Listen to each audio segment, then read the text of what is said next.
Thank you. Okay, so let's get started. And I want to thank you so much for joining. And oh, lovely. I see my niece is here. Wonderful. She's along for the ride. Um, Thank you so much for joining. For some of us, it's Sunday afternoon, Sunday evening. So let's just to bring ourselves here. I know some people will be jumping in. Let's just start with a little meditation, settling our mind. So if you can, find a comfortable, conducive position for your body.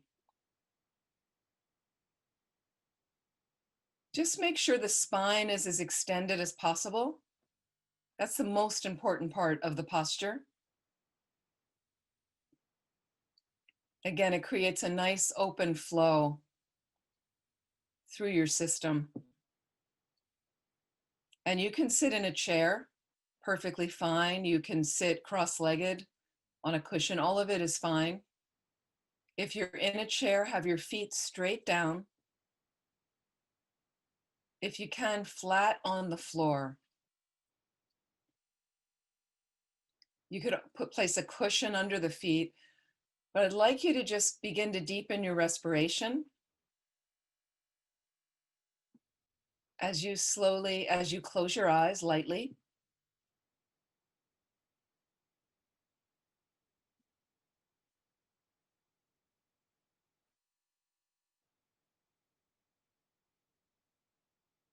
Just allow yourself to lessen the external distractions.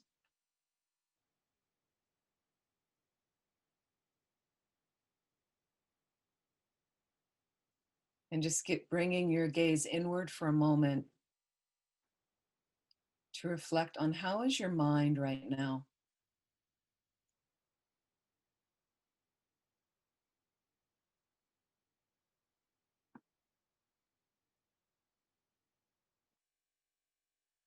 You are simply an observer, and there's no need right now for any judgments about whatever is arising in your mind.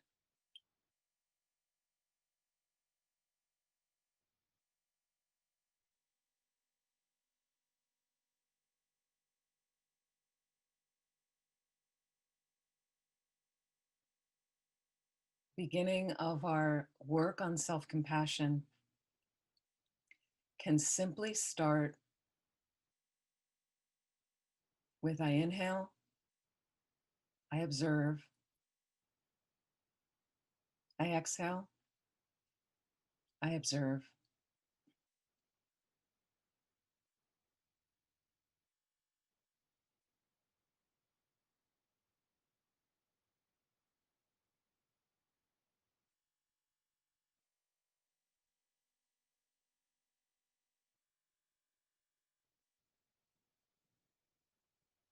You could simplify even further. I inhale, I'm here. I exhale, now. I inhale, I'm here. I exhale, now. In a sense, the simplest, I'm here, now.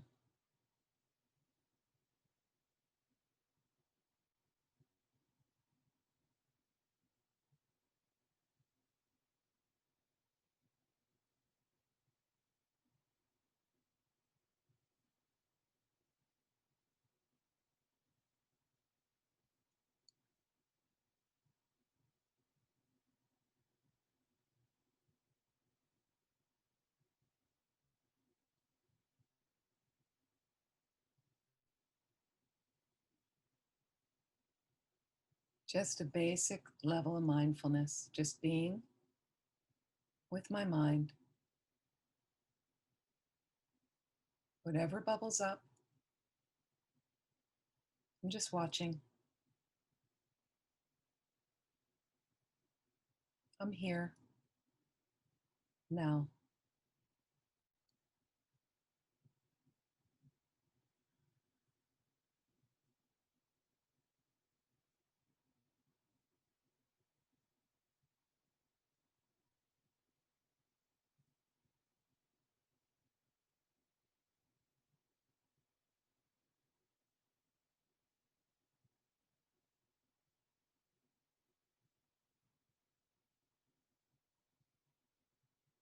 If you get distracted, feel the grounding of your seat on whichever cushion you are on. Perhaps the grounding of your feet on the floor.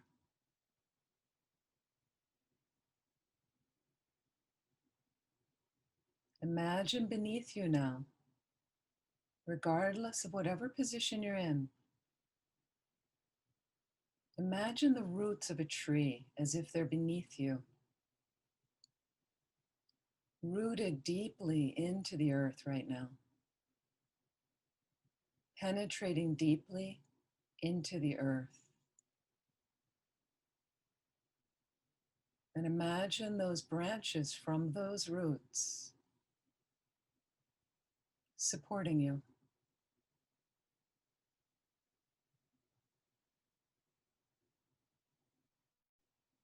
We are always supported by the earth.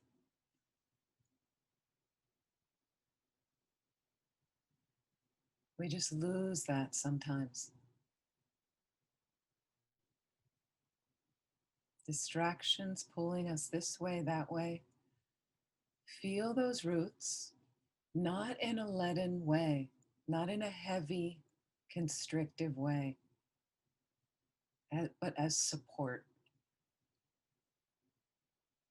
holding us, lifting us up.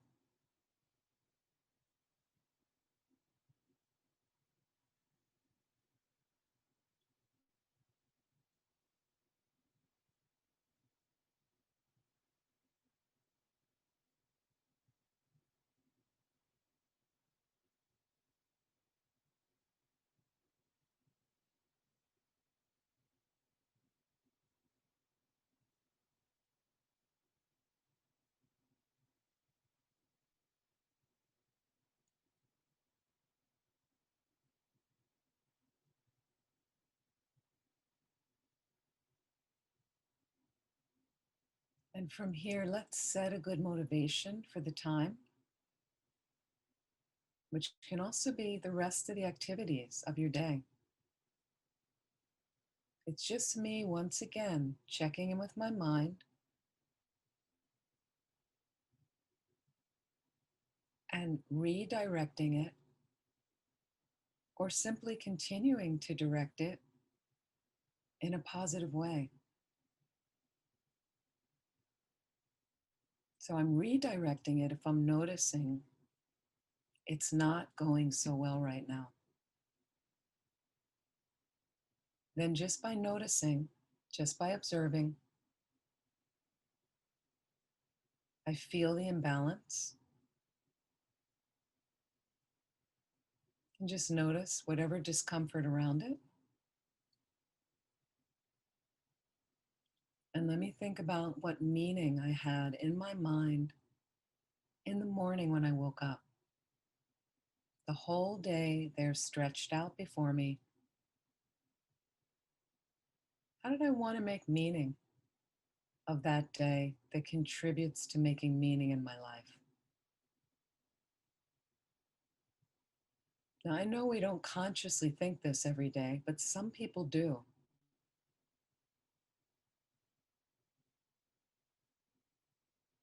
Tends to lend for a more positive experience for them.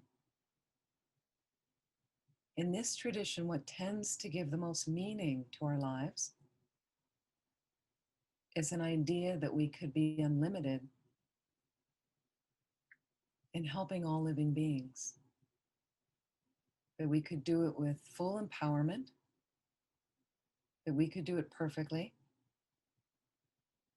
that we could do it knowing we are doing whatever's best at any given moment. That's the real purpose for everything we do in this tradition.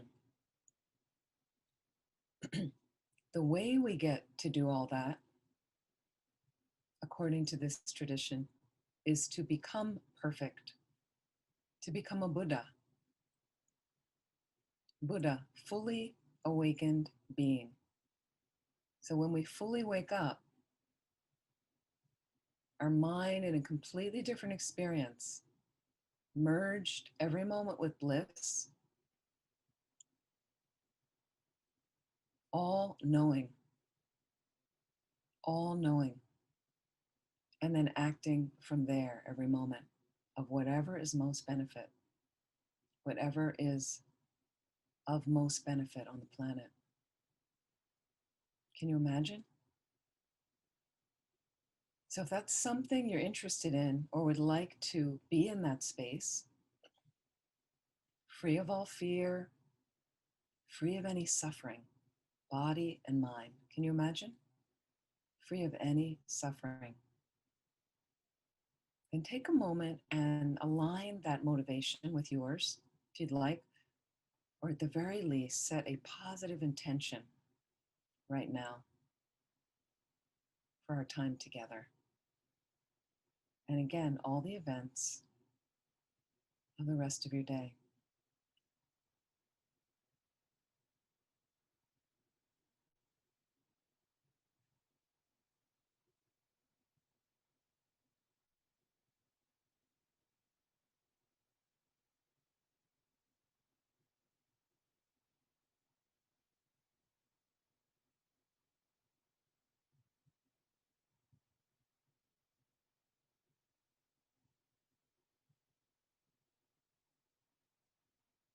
Just carrying on the deepening of the respiration and just noticing your mind. What if some of the bubbles that have popped up have been less than pleasant? Maybe something seeped in and you thought, oh, I didn't do that today. I meant to do that activity, that project. I felt lazy. I put on the baking show. I didn't do it. I didn't go for a run. Didn't get my exercise. Didn't eat anything decent today. Whatever your story is, just notice for a moment. What's the story right now?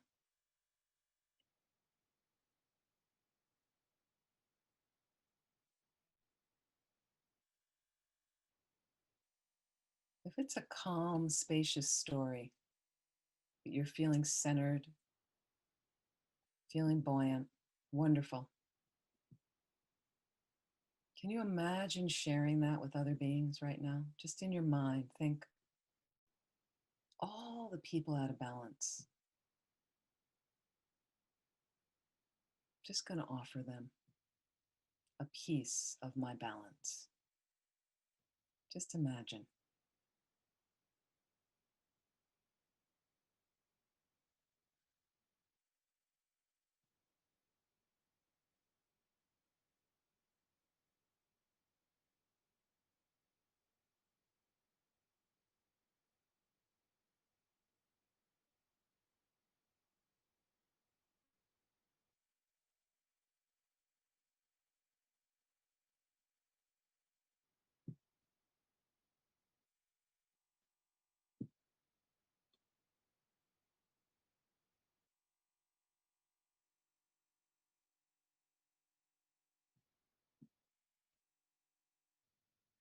And maybe you're not feeling that centered right now.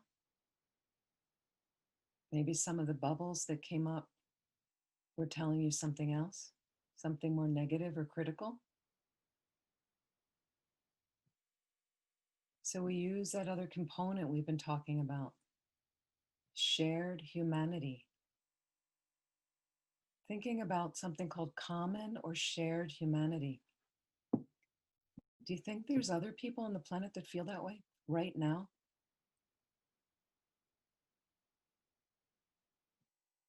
Can I just turn my mind for a moment and consider them?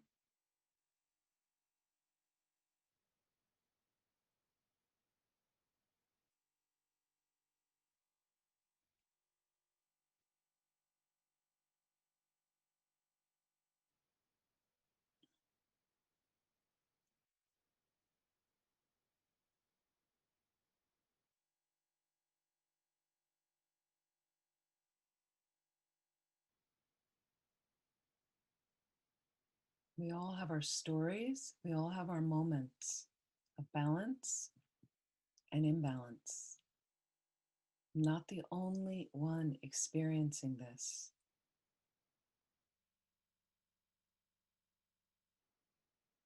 We're not in a bubble of isolation, no matter how much we think we are sometimes.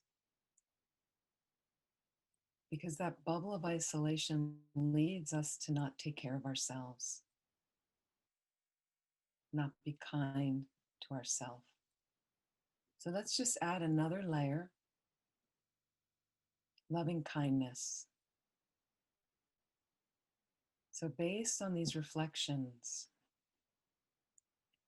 whether I'm offering a balanced mindset right now to others,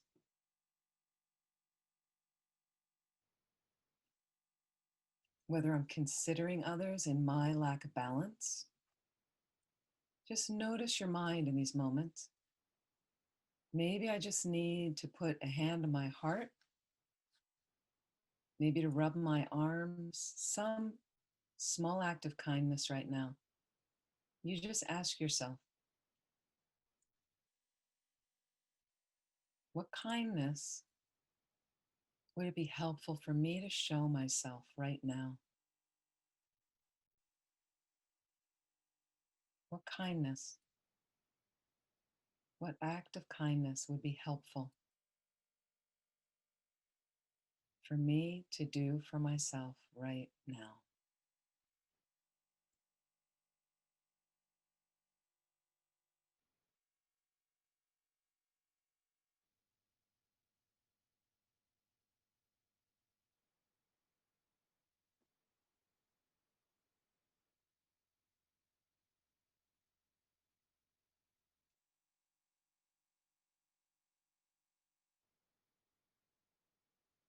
Sometimes it's something easy you can do right now. Sometimes you'll at least have the thought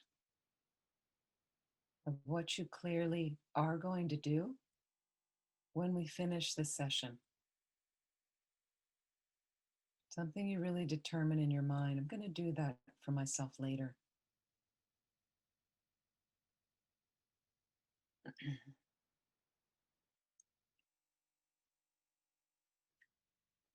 Please relax, and when you're ready, slowly open your eyes. And as you do, just observe any bubbles arising in your mind.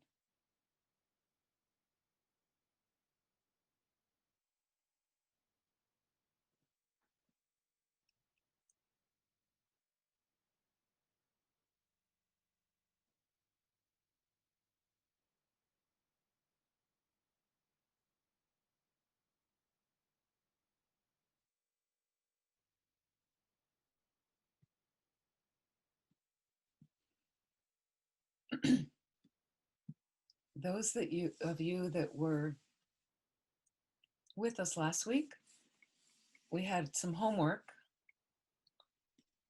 Basically, it was an act of self-kindness. So actively comforting yourself. And I'm just curious if anyone would like to mention, what did you do?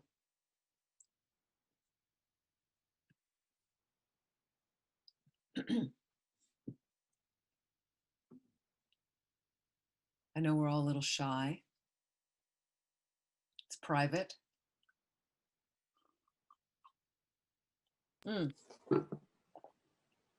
Patricia.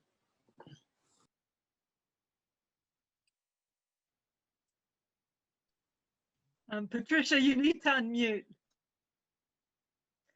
Hi, everyone. Nice to see you this evening.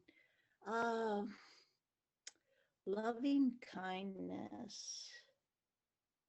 I've been practicing every day for a while now, and I do several practices through Tubten Norbu Ling, and it does encourage me to show loving kindness to myself and others. And never before in my life has my practice been as strong as it is these last few months. And I am grateful that the coronavirus gave me that opportunity to really quiet down and go within and spend time with my practice. So I am feeling powerful and strong and committed. And I thank all of you for being here. Wonderful. Very nice. Thank you. Yeah, very, very nice. Some people have really used the pandemic in a powerful way like that. You know, if they didn't have to work or they can't work and they've been home, and using that the pause that we got the pause button pushed, and it's been really useful for some people like that. Thank you. Thank you very much. And anything more specific of an activity that you actually, something that was different from your ordinary routine this past week? Just curious.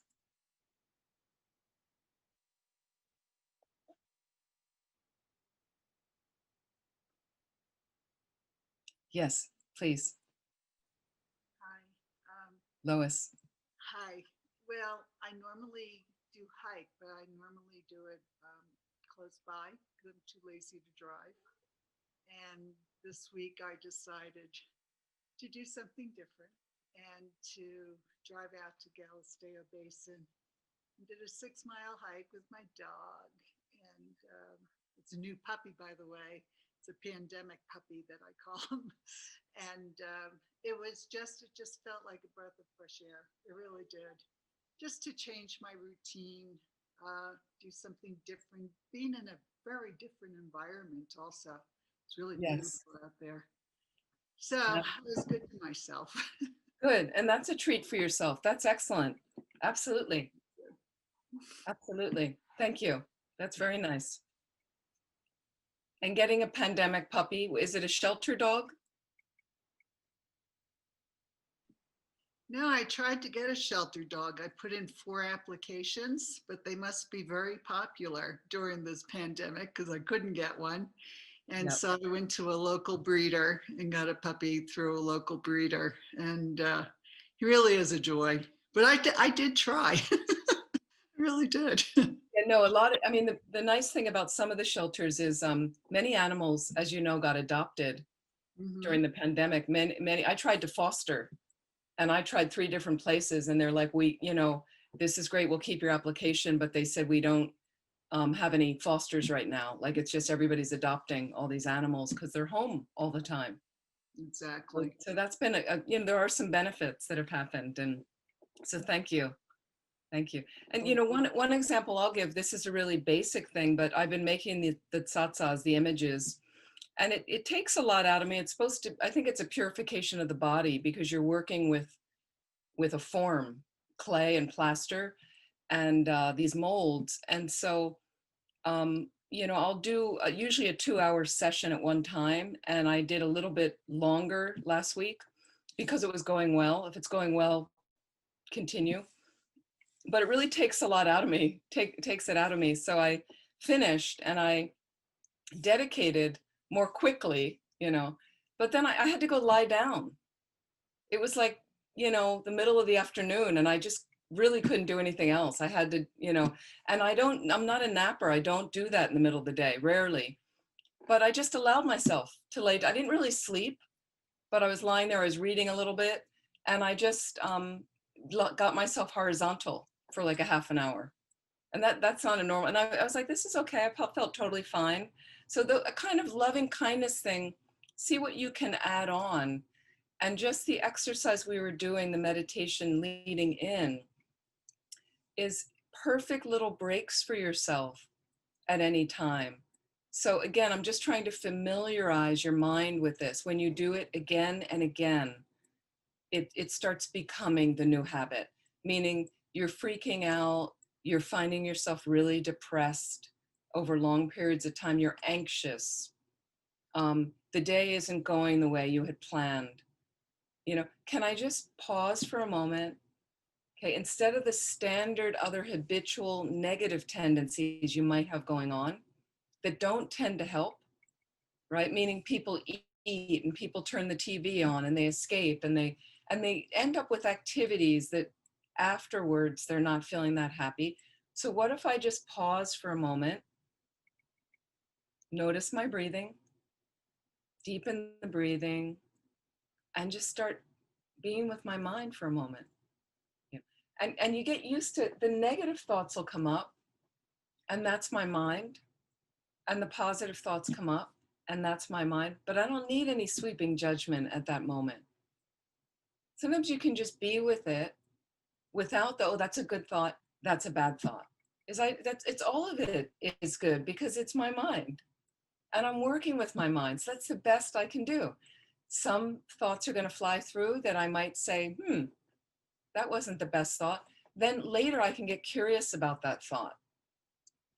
Why was I folding in on myself during this period? What was happening? And I start noticing later in a deeper meditation, the triggers around me, the people and the influences that may have been around me that may have contributed suddenly to that negative thought flying through. So then I start to work with that realistically. Maybe spending too much time with that particular person isn't really that helpful. Maybe I need to limit some of that time. Or maybe I need to mention to them the next time I'm with it, I don't really appreciate those jokes that they tell. Or that I feel ignored or unheard or whatever it is, or their views, whatever it could be. There's so many different things we pass through with people like that. So, but I can just gently notice it. And then I can also notice you're off balance at some point. How many people on the planet are off balance? It's not just about me. Many, many people. So as soon as I get out of my experience, so just yesterday, a good friend of mine, her family got COVID, 3 of them. And in her household, her husband got it the worst. He's had it about 9 or 10 days, right? So at first I was in touch with her and said, how's it going? The kids are younger, how's it going? And then she was emailing me and the kids are okay. First of all, they were dealing with it okay. And then I didn't hear from her for a couple of days and I was normally send a WhatsApp or text, send an email.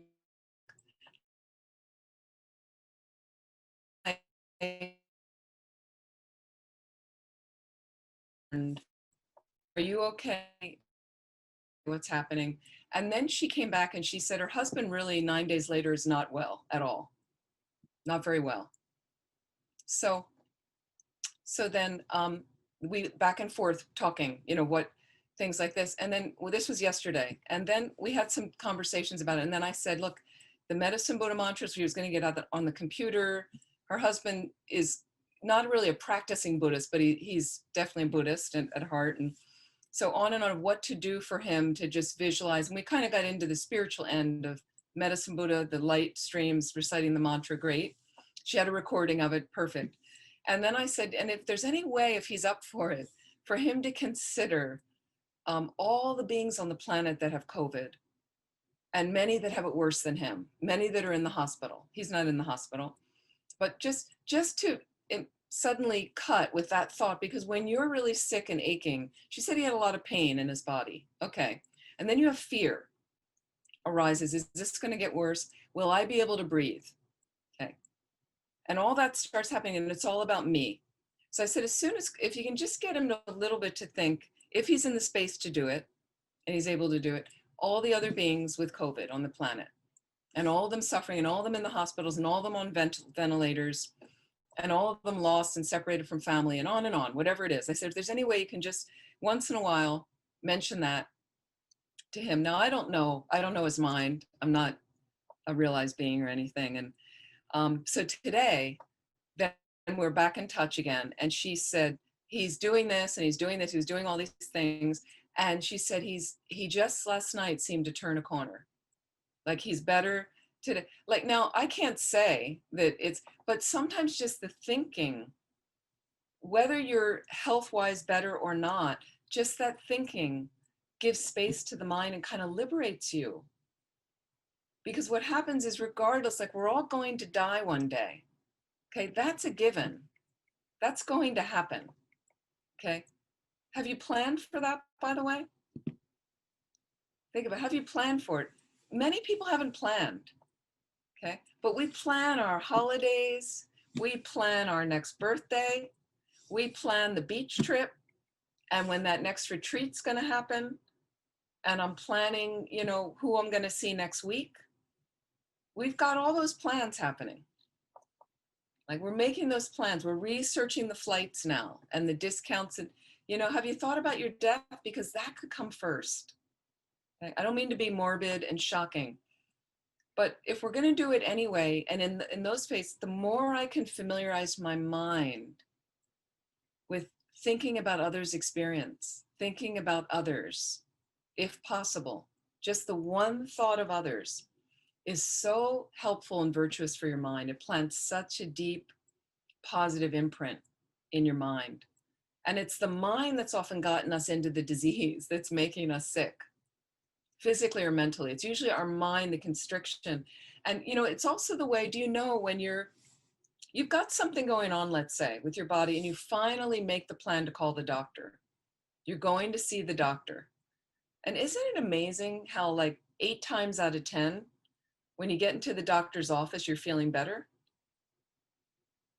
right? It's just that your mind plays this, when it's just me and I'm sick and I don't know what's wrong with me and I could get worse and this is really awful. And you get worse. You feel awful.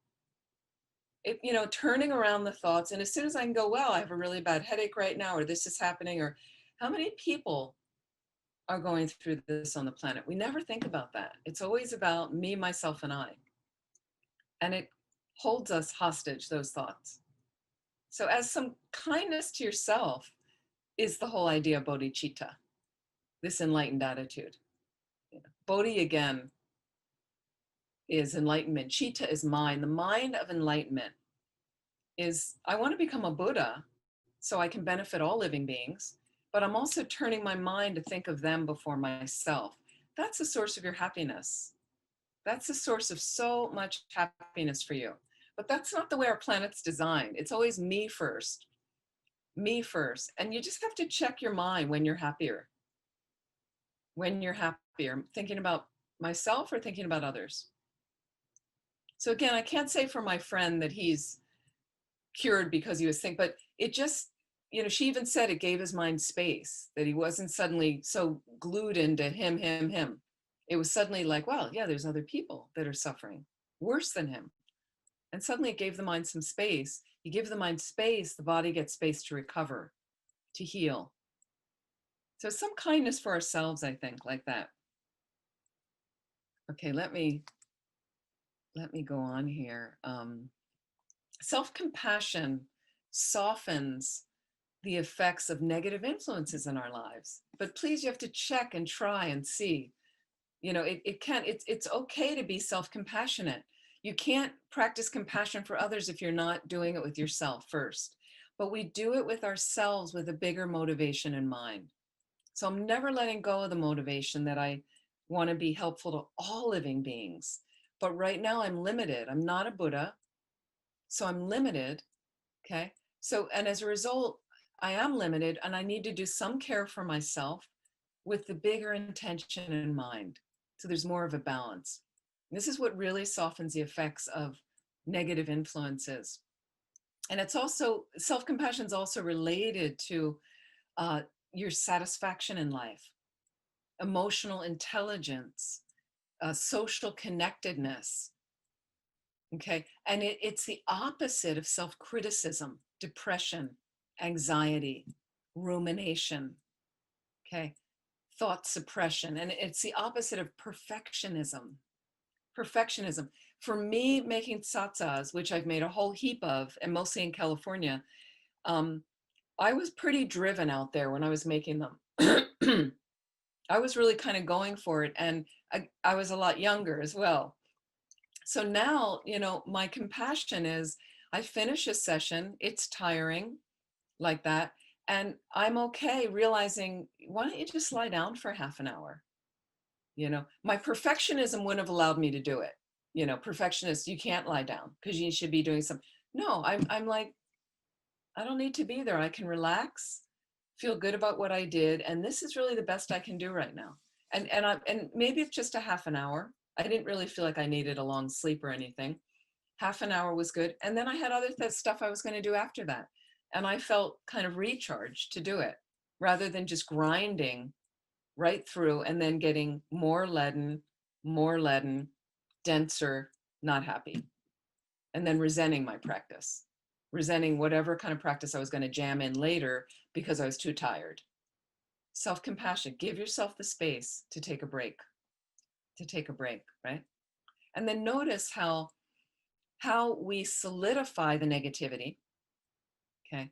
The more we choose to focus on it, and the more we choose to focus on it again and again.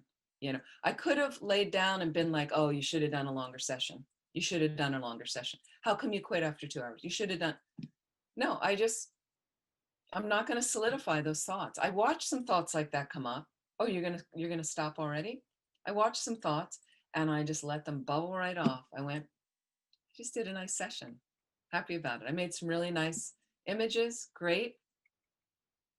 So I'm loosening that hold on that negative speak, the negative speak. We did that exercise a few weeks ago of how do you treat yourself and then how do you treat your friend?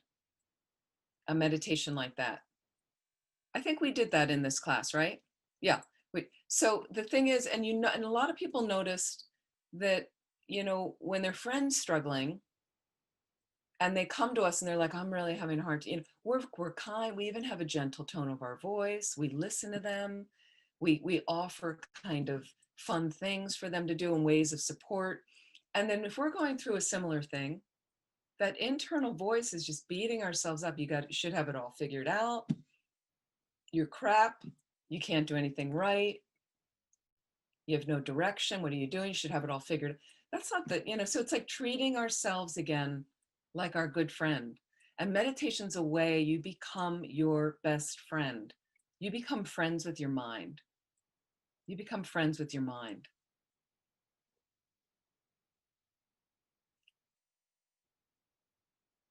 And there's some different things. I've made some notes of.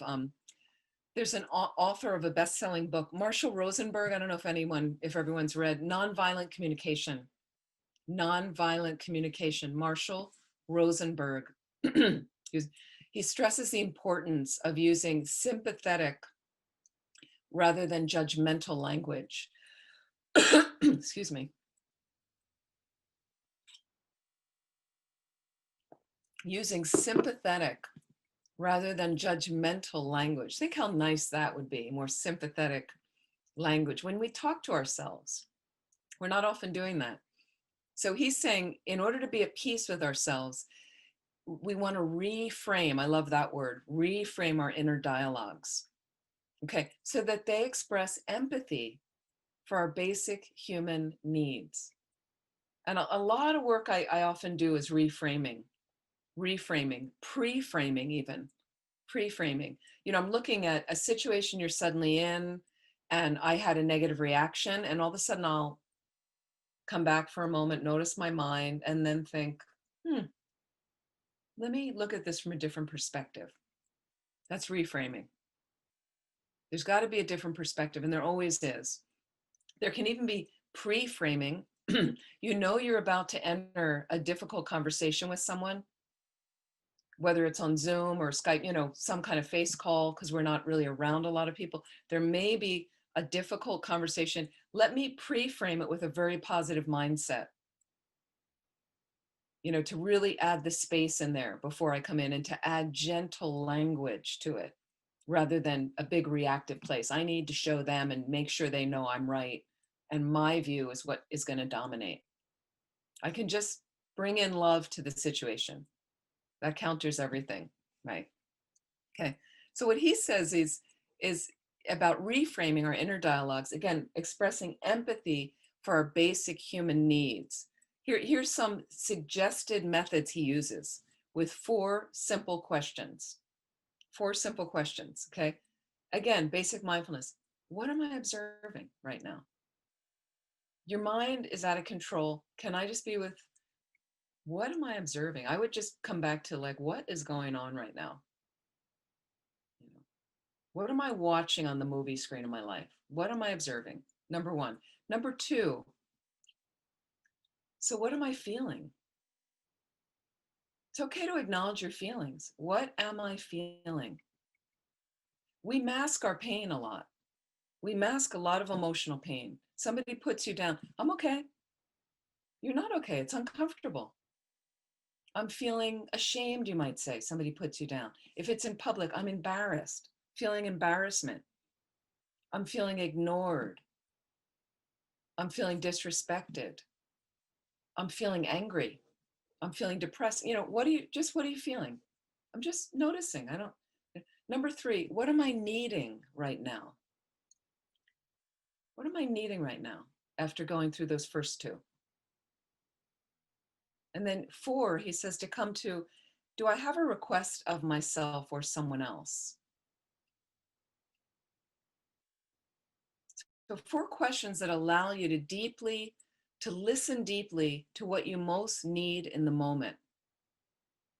Like for instance, if you're working from home, you take a break to make tea or to have a little snack.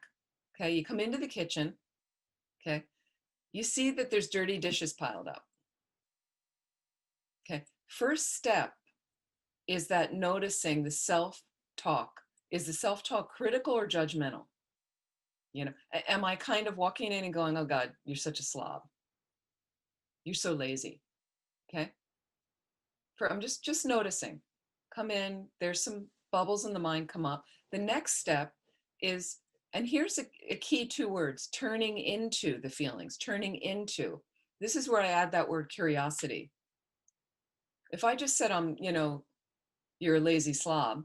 Okay. Well, can I get curious about it instead of getting down with it, depressed? Can I just be curious, turning into, right, the feelings that are underlying the harsh words I just used? So again, what am I feeling? Well, frustrated, overwhelmed, irritated, or something else. I'm just noticing. Just noticing. Okay. The third step again is the what am I needing right now? What am I needing? Okay. Entails examining unmet needs that drive my reaction. Unmet needs that drive my reaction. There could be, why'd you leave the pile in the sink? Okay. Perhaps you're frustrated because I notice the feeling of frustration arise because you know you need a sense of order to deal with the various pressing demands of your work, and that the chaos in the kitchen is an obstacle for me. So that's why the frustration arose. That's why the frustration arose. And then when you come to, do I have a request of myself or someone else? Okay, consider whether there's anything you want to request of yourself or someone else that can help me meet those demanding needs of my work, the demanding needs of my work. Okay. Maybe I can just ask a friend to help me with something, with a work deadline that's coming up, or finally make that phone call of the person that's going to help me with this work thing I keep procrastinating. Let's just get to the phone call. Let's just do it. Once you do it, we're so released from it. Sometimes it's just hanging on there. How many of you, you have calendars in your phone or on your computer? And I have things, instead of the to-do list, I put it in my calendar now, right? And what happens is, if it didn't get done, it gets moved to the next day. After a while, after a few weeks or a few months with that thing, you get tired of moving it. So then you go, all right, I'll call the company and get the info that I need. So it pushes you eventually just to do it, okay? Or maybe I can ask myself, okay, to put off working on the project and the stuff that's so demanding so that I can just take a half an hour and clean up the kitchen, okay? And once I have the thing with the kitchen in order, I feel the sense of space and harmony in my space, my workspace. I feel the neatness that helps me get my mind is neater now. I've got the clarity there. I don't have to know that the dishes are still there. It's done. Okay. The main point is what he's stressing is you validate. That's important. You validate and listen to what you really need in the moment. Okay.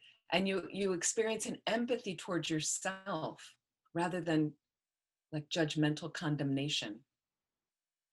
It's just practice that you do it, because we're so practiced in the negative criticism of ourselves. Some of us are so well versed in that. This is a process that takes time. This is a process that takes time. So let me just stop and take some questions. If there are any questions, please.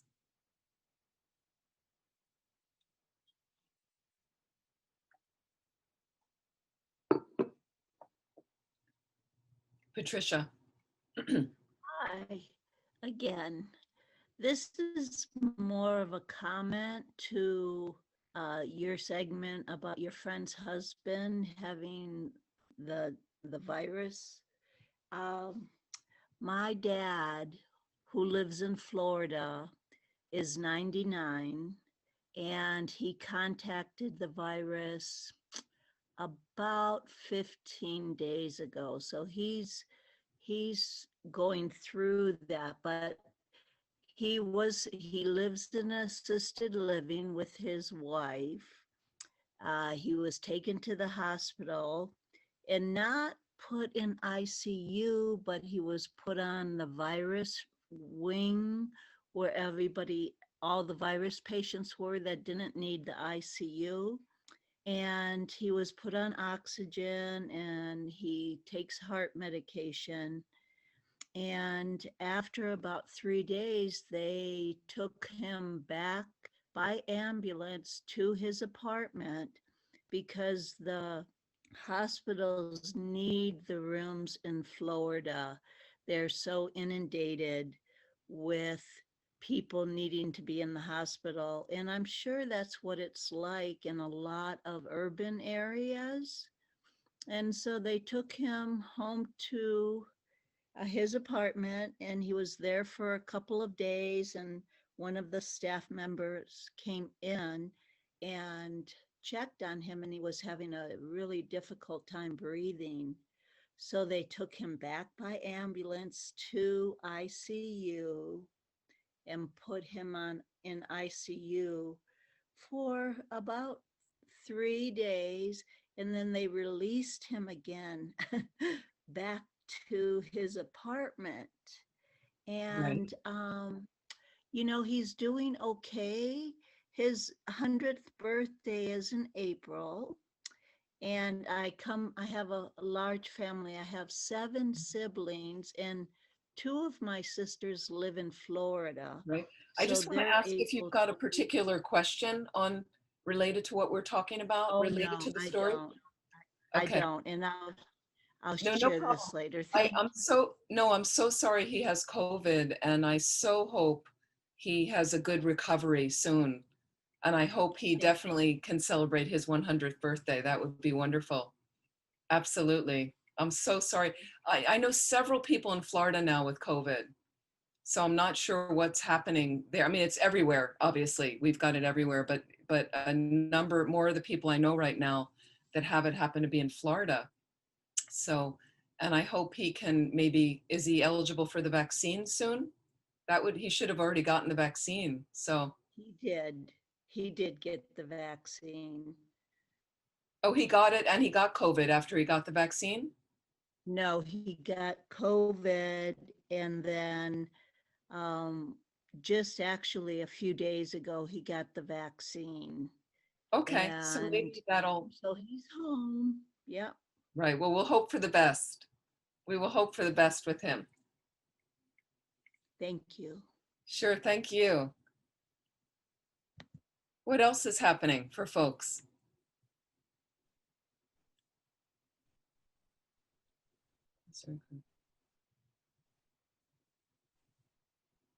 Any other questions?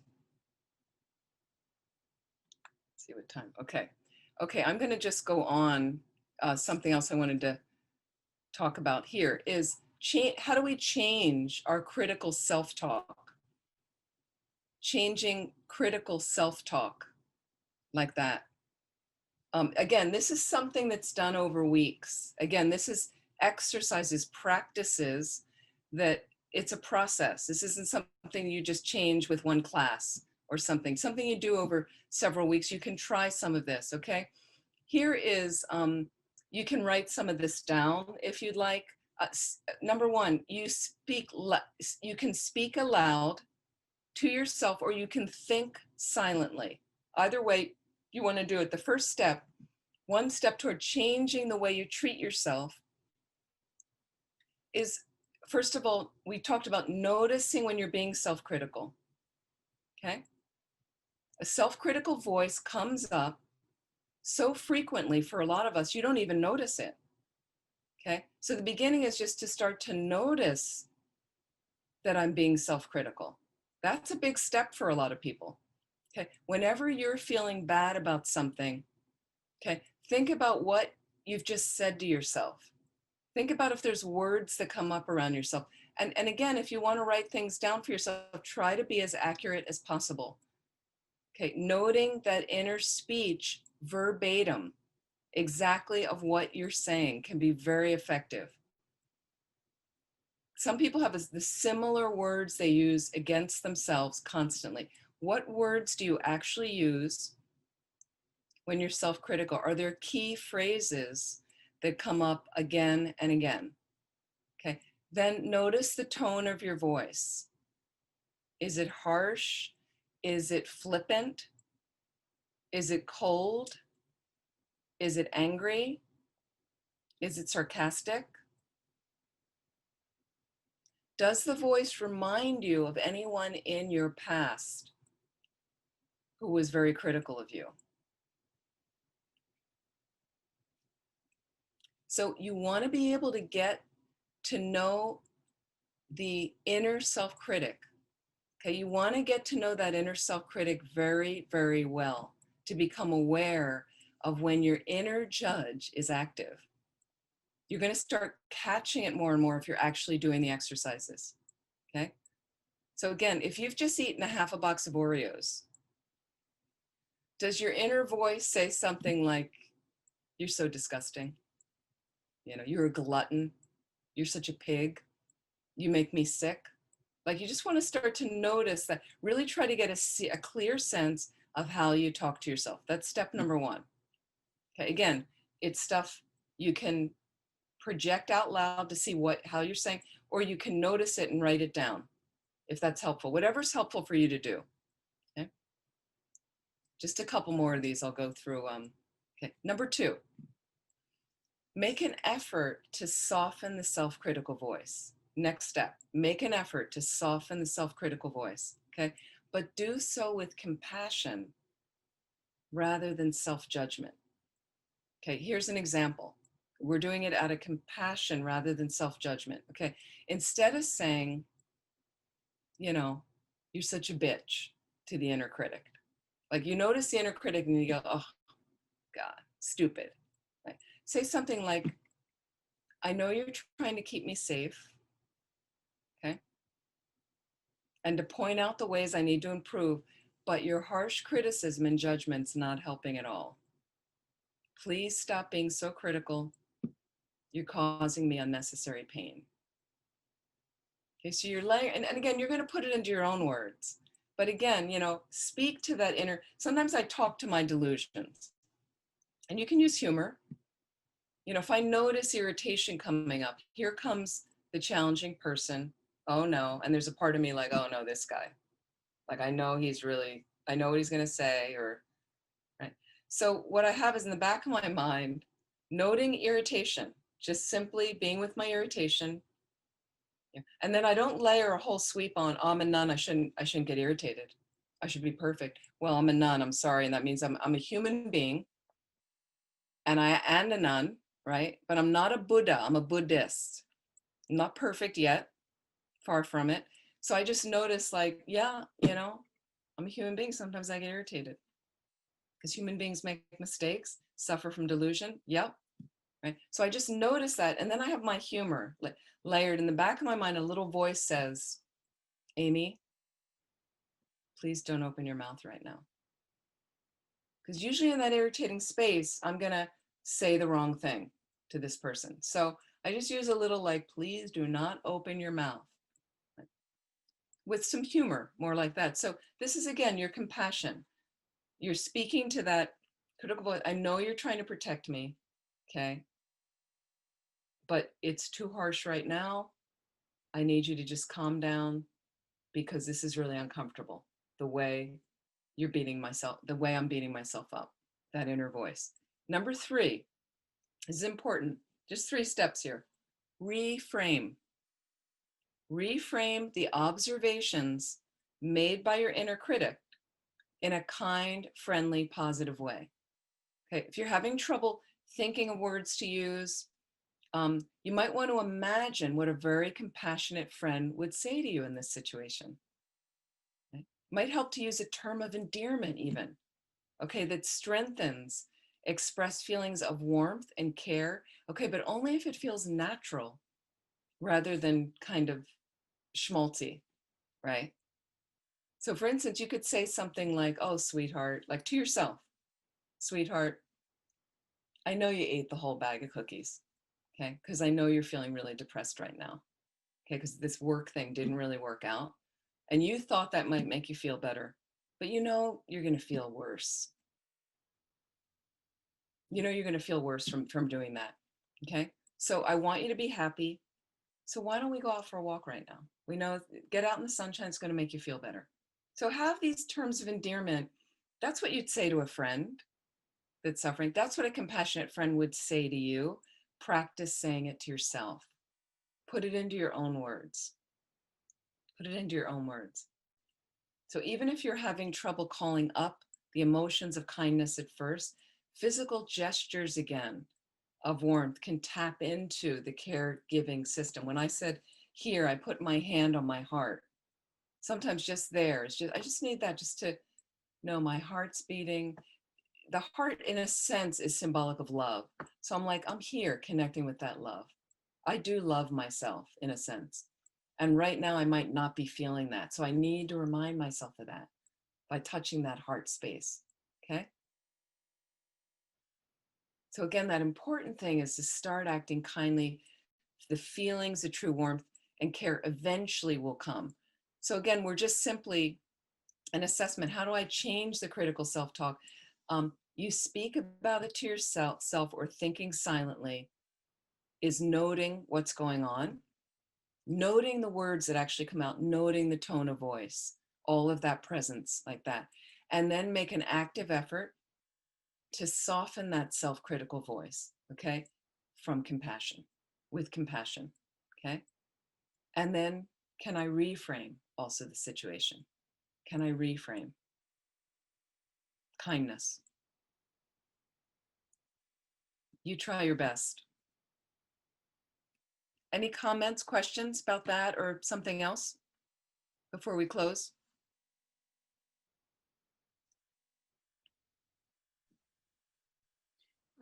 Everybody doing okay? I'm sorry. Please go ahead, Lois. Okay. During the week, that was the other thing that I was trying to be kind to myself with, was when I made an effort to be notice when I was being self-critical or just even negative about something, not any big deal, but I did make an effort to do that. I reframed it with, well, like, so what? I'll do it differently next time. And Yes. that's basically what I was doing this week also. It was very nice. It was, Yeah, it really does work, doesn't it? yeah, it was like somebody was patting me on the back. Absolutely. And we need to pat ourselves on the back sometimes because for the most part, many of us are very, very hard on ourselves. So we got a lot of habits of that. So I think it's beautiful what you're saying, Lois, is just, and you notice, and the thing is, it is a process. So if you're kind this week and then you notice next week I fell back into the old rut and I wasn't kind, I'm just going to pick myself back up and go carry on the next thing and notice it again, notice it again, notice it until you get really skilled at it. And until those really inner critics of negativity don't arise anymore. That's exciting. So we're going to stop there. And we have one more Sunday night, the end of January. And then I'm back in March with some programs on, I think, the path of joy. We're going to look at that, how to be happier. I think that's in the daytime on Tuesdays or something. I'd like to dedicate whatever positive energy we've created to rolling this into our continuing to develop a self-compassion practice as best as we can by combining meditation and reality, really touching reality, as Lama Yeshe used to say, so that we are observing what's really going on accurately, not just noting that we're always messing up, because there's a lot of good we also are and that we're also doing. So that has to be acknowledged as well on a daily basis. And then can we invest ourselves on that path to reaching that place where we're unlimited in benefiting all living beings? Thank you so much. Thank you for your time this evening. It's lovely to see all of you. And hope to see you next week. And then I'm going to be in retreat for the month of February. And keep in touch with me if you do want the images again. I'll keep trying to send them out as long as I can send them safely like that. Thank you very